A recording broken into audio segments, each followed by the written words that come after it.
Sul aktrisan tanıyan mı? Tanıyansınız. Tanımayanlar onu tanalım. Maya Aymedova, Türkmen kinosunun otunda ul iz koyan.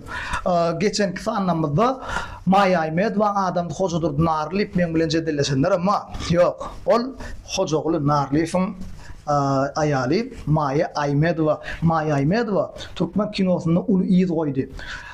Ne Hal Mehmet Kakabayev'in Anha Kakam qaydıp gelir kinosunda. Ya olmasa ayal ata çıkanlı, Jamal'ın darakti. İsası da adam gelin kinosunda keşiflerini yatlak geçtik bir-birinden tapavut. Hakik profesyonel aktörün şeyle olmalı. Profesyonel aktör islenip yağdaydı komediya janrından oynap başarmalı. Ya olmasa drama mı? Sen şun içine girmeli. Kaçana yazılan eser durmuşa layık bolanını, onu aktörü da yerine getirmeye ulu koymak ediyor. Maya Aymedova vardı, devam edeceğiz. Türkmen kinosunda iki tane şedevr hesaplanan kino var. Ayakladım diyemez mi? Ayakladım film değil. O vardı mesela durup geçer. Şükür Bağşı, Bulat Mansur'un rejissörlüğüne kino olsa yine biri Gelin Hocaoğlu Narli film düşüren kinosu.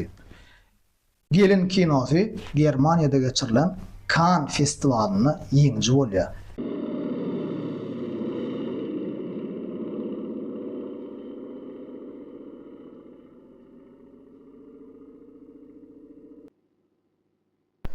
Mehriman tomoşaçılar, Gelin Çeper filmle önüslü tomoş etseniz, bizim toylamızda esasan durmuşa çıkan gıyıllara şeyle bir aydılyan söz var.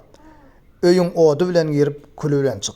Yani baran yerin bilen bor keygim değil yara. Edil şolor yali bizim ustad aktrisa diyen almadım. Şu Çeper filmde Türkmenin gelinin öz yollaşını, vöpallığı, hem de baran öyü bilen bolyanlığı, umuman yaşmaklı, qaynatasını, qaynanesini, silamallıqını şu kinon üstü bilen dine bir öz halkımıza değil, bütün dünya kino tomoşaçılarına Türkmen dinanının mertebesinin nehil ulluğunu suud edip başarar ustad aktrisa dinanımızdır. Türkmen kinosunun otunda ilkinci olup şu festivalın kubogunu alan, yani en qoğuz dinan aktrisa Maya Aymedova. Qaraşdırlığımız alanımız var olsa şeyle bayrağı münasip olan yine bir ustad aktörümüz var.